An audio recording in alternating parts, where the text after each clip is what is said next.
Great to have you guys today. Our good friend Trey Wasser, CEO and director of DryDen Gold Corp. Their ticker symbol is what, Michael? DRYGF. There you go. And of course, you remember Trey for when he came, was on the air with us I'm going to say probably every single week, a while ago under Ely Gold. And last time we spoke to him before he started coming back on about a month ago, Ely Gold was sold in 2021. Gold was $2,000 an ounce.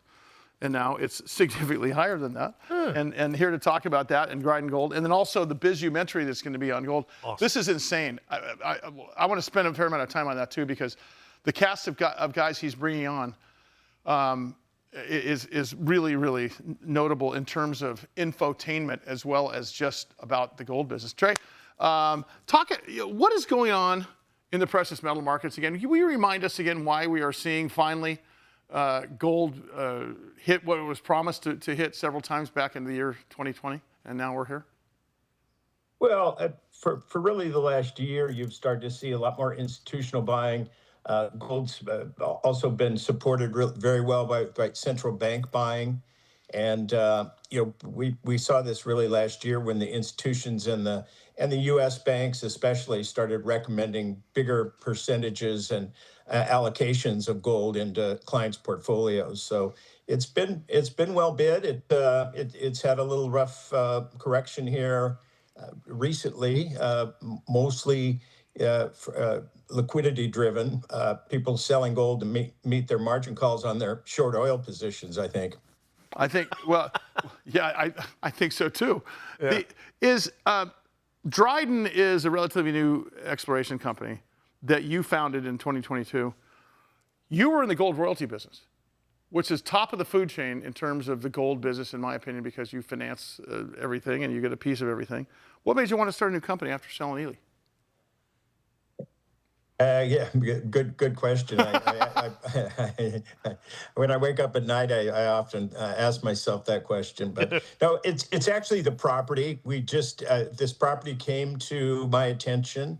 It's in Northwest Ontario, which is probably the second best rated jurisdiction in the world now for mining. It's actually relatively close. Our property is about an hour, the southern part of it, from the Minnesota border. So give people an idea of where Northwest Ontario really is. And this property has highway access all over it. It's a huge piece of property. It's got gold everywhere and highway access from top to bottom. So you just don't find that anymore. Most of the new gold exploration is being done with helicopters and on the top of the mountains in the Yukon or something. So this is just very unusual property, very underexplored, and it's high grade gold. Trey Wasser is the CEO and director of DryDen Gold Corporation. Their ticker symbol DRYGF. Trey? Why is it so important? You've mentioned this before, but I think it bears repeating. Having stable jurisdictions as far as gold mining is concerned. Yeah. What is stable jurisdiction? Again? Yeah. Just remind us that. Well, there's a group called the Fraser Institute that ranks the different jurisdictions all around the world where there is mining. And they rank this year Nevada as number 1 and Ontario is number 2. I believe Quebec is number 3.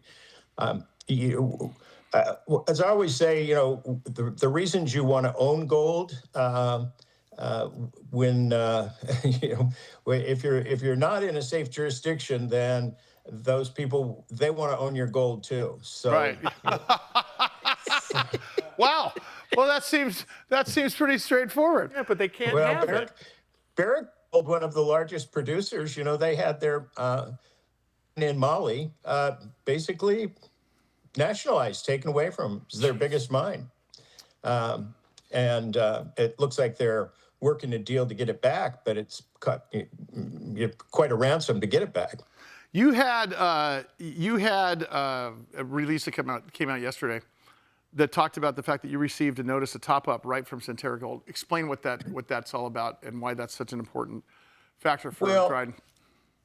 These days in the junior exploration, the major and mid-tier producing companies, they really got out of the early stage exploration business over the last 10 years.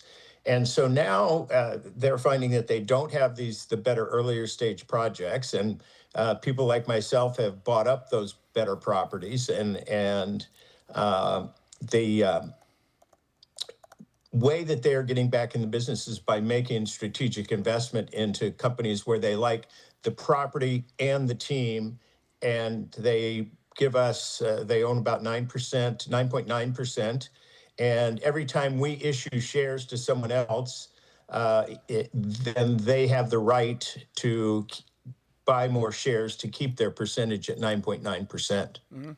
And obviously, that advances even more, and the velocity increases on what you guys anticipated in the very beginning. Let's turn the page to this Bizumentary. As you see on Biz TV and American Life Network, and even Bloomberg and some of the other networks that we've aired on, we do these documentaries. They don't let us do them very often, but when we do, a few times a year, we get to feature pretty cool companies. We got called about DryDen specifically, and then we started talking to Trey about it, and he said, listen, why don't we do the whole entire industry, because there's so much history about it. Trey, this started out as really a way to do a documentary about the whole gold space, with you guys sort of being featured in it, but you've created a bigger monster here that's actually getting really exciting. Devin Doan, our creative director, and you were working very closely. Talk about what you see, because we mentioned last time the Deadwood stories and the stories of the Klondike and the stories of old that we all are somewhat familiar with, but these are real historical events that put gold where it is today. And there's some pretty interesting players that you're introducing us to. Talk about that just a bit. Well, yeah, that's exactly right. I think most people, investors, don't really understand the gold market very well. They think that the gold just is out there. They never really think about the mining side of it. Although we have seen some very the Discovery Channel and Geographic. But what we want to do is tell the story, the evolution of the mining, starting with the gold rush in California, including some of the really interesting characters that were involved along the way, and point out to people that some of the mines that, like at Cripple Creek in Colorado, the Red Lake mine in Ontario, just north of our property, and a couple others that we'd like to feature, they're still productive mines today. Discovered, in some cases during the gold rush days, and in the case of Cripple Creek, and of course that was consolidated, that whole area, by Homestake Mining, who became in 1929 the first gold company to ever list on the New York Stock Exchange. So a lot of history there going, and then evolving it all the way to what we were just talking about with DryDen and Centerra, is the way that the exploration business has evolved, and how the young people, young geologists, are really kind of taking over the exploration business. At DryDen, we have a very young team. It's more than 50% women.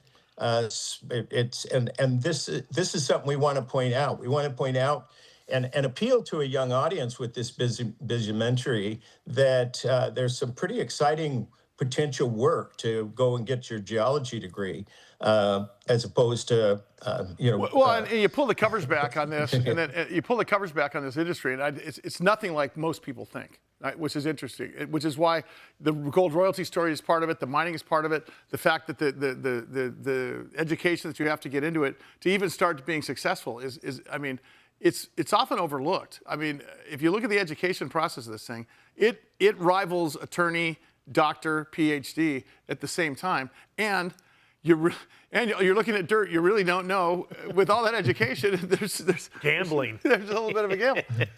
Can you just real quick before I let you out of here talk about some of the characters that you're thinking that we should be talking to here? I keep telling Trey, you got to be one of the guys, if not the narrator. And he says, I'm not as big of the guys as that we're talking to. And I disagree. I think you're the guy that needs to be there. What, can you share yet, or is it too early to talk about who we want to have? Well, a few I have. few lined up here. I'm still waiting on a nod for some. Maybe won't throw names out, but suffice it to say, they're some of the biggest names in the gold mining industry, and they're people who have been involved in some of the development of some of these major mines, like at Red Lake and Cripple Creek. Deadwood, you mentioned, that is the Black Hills of South Dakota, and the Homestake mine. And so, and those, like I said, those projects are still being worked today and still viable mines. And so we'll have these people talk about how they developed them, how they merged their companies together, and industry. Buddy, as usual, I'm going to ask you to come in studio again every time I talk to you because I got to get you in here. He's there in Texas. It's only a 2-hour flight, pal. Come on. Bring some gold with you. I'm in Phoenix today. I'm in Scottsdale, so I'm closer than you think. Of course, he doesn't tell us until he's there. You can walk here.